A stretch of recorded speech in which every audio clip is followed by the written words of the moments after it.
Oui, merci Monsieur le Président, Madame la Ministre. Déjà fragilisé par la concurrence étrangère et des prix de vente des animaux insuffisants, l'élevage français fait désormais face à une accumulation de périls sanitaires. Depuis l'été dernier, 26 000 élevages ont été touchés par la fièvre catarrhale ovine qui a entraîné, vous le savez, une surmortalité des animaux de 10% au niveau national. Dans le nord-est de la France pour la FCO 3 et en Auvergne-Rhône-Alpes pour la FCO 8, c'est hélas une hécatombe. Suite aux alertes des éleveurs et des parlementaires, votre ministère a réagi à l'urgence. 14 millions de doses de vaccins contre la FCO ont été commandées l'an dernier et des avances d'indemnisation ont été versées sur la base des déclarations des éleveurs. Ces efforts de vaccination et de simplification administrative sont évidemment à saluer. Ils ont permis de réduire la mortalité et de sauver la trésorerie de milliers d'exploitations. Mais cette réponse est encore incomplète car les vaccins manquent encore et la France est toujours dépendante d'importations pour se les procurer. Mais surtout, il faut nous préparer aux futures épidémies qui vont hélas se multiplier dans les années à venir. Le réchauffement climatique et les échanges internationaux entraînent en effet l'arrivée de nouvelles maladies auxquelles nous sommes très peu préparés, comme la FCO et ses différents variants ou la MHE. Ces nouvelles maladies impliquent une vraie anticipation, planification, coordination, adaptation, et les éleveurs attendent des réponses de l'État. Vous avez lancé des assises du sanitaire animal. Quel en est le périmètre? Au vu de l'urgence, quelles mesures allez-vous prendre dès maintenant pour assurer la disponibilité des vaccins? Par ailleurs, alors que de nouvelles souches de virus pour lesquelles nous n'avons pas de vaccin apparaissent, comme la FCO 12 aux Pays-Bas, quels moyens allez-vous mettre pour renforcer la recherche scientifique, les services vétérinaires et l'équarrissage? Enfin, comment allez-vous prendre en compte les spécificités de l'élevage en plein air, plus résilient, afin qu'il ne soit pas pénalisé par des règles conçues pour de l'élevage en hangar? Merci. Madame la ministre. Merci, Monsieur le Président Guillaume Gontard.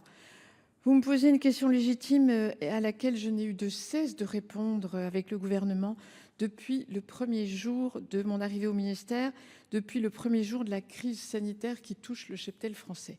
Je vous remercie d'avoir rappelé que les différentes mesures que nous avons mises en place.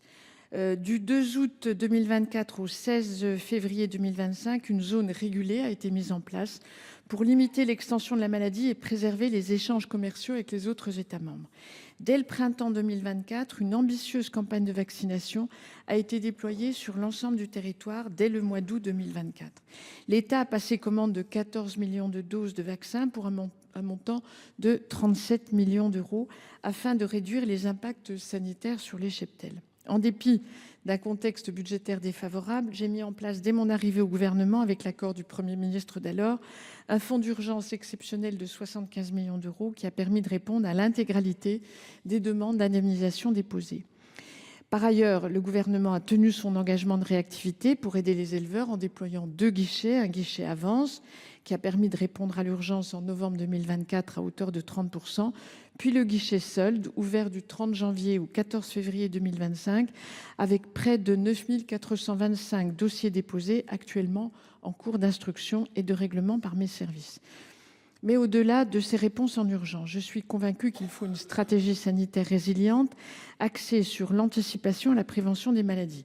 C'est pourquoi j'ai lancé les assises du sanitaire animal le 30 janvier, dont j'ai présidé la réunion de lancement devant plus de 200 acteurs du sanitaire et des professionnels de l'élevage.